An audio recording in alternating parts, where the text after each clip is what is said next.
Joining me now are two former astronauts, Dr. Charles Camarada, author of Mission Out of Control, and Scott Poteet. He piloted SpaceX's Polaris Dawn. Charles, let's start with you. We've heard a lot about the process of going from microgravity to, regular Earth life. Tell us about that, and how important was that resistance training for 2 hours a day that our astronauts did every day? The training for 2 hours a day is very important. They have to maintain muscle mass. It helps keep the minerals in the bones so they don't leach out into the blood. And so they train for 2 or 3 hours each day. And that's why they're in as good shape as they are. That's what we've learned from the extended missions we've had to space station. And Scott, I know you just did a splashdown like Butch and Suni just did in the same area. It was wild to watch it. Everyone's talking about the dolphins. It seems like they were almost choreographed, the dolphins, to the splashdown, the excitement.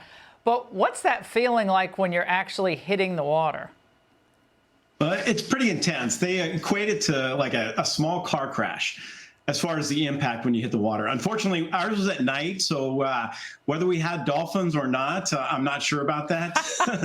But there's 8 locations that they select the splashdown location at, and it's all based on the weather, the winds, the wave height.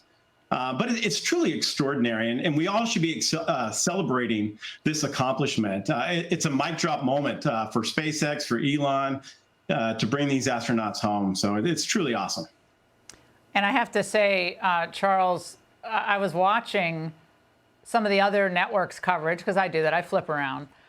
And at one point, right in the middle of the action, when we were waiting for the astronauts to be pulled out of there, I mean, MSNBC wasn't even on it. They weren't even covering it. I actually tweeted it out or posted on X because I couldn't believe it.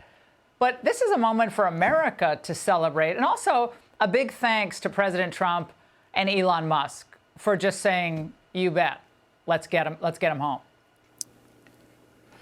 Absolutely. Elon Musk saved the U.S. space program. If it wasn't for Elon Musk, we would not be able to fly U.S. astronauts from U.S. soil to the International Space Station.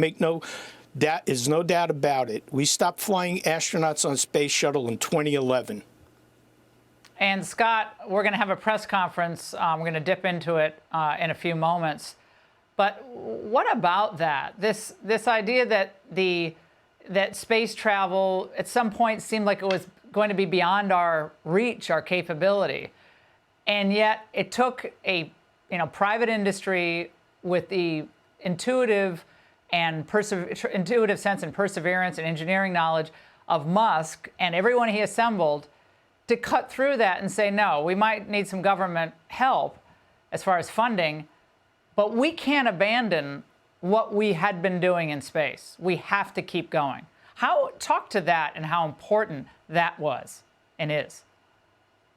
Well, the vision that Elon has in SpaceX and all the other companies, the space economy, we're looking at a $1.8 trillion industry in less than 10 years by 2035. So it's only increasing. And the vision that Elon has provided for SpaceX to pursue, it's like almost every day we're doing launches, All right, Dr. Charles, Scott, thank you both. Hey, Sean Hannity here. Hey, click here to subscribe to Fox News YouTube page and catch our hottest interviews and most compelling analysis. You will not get it anywhere else.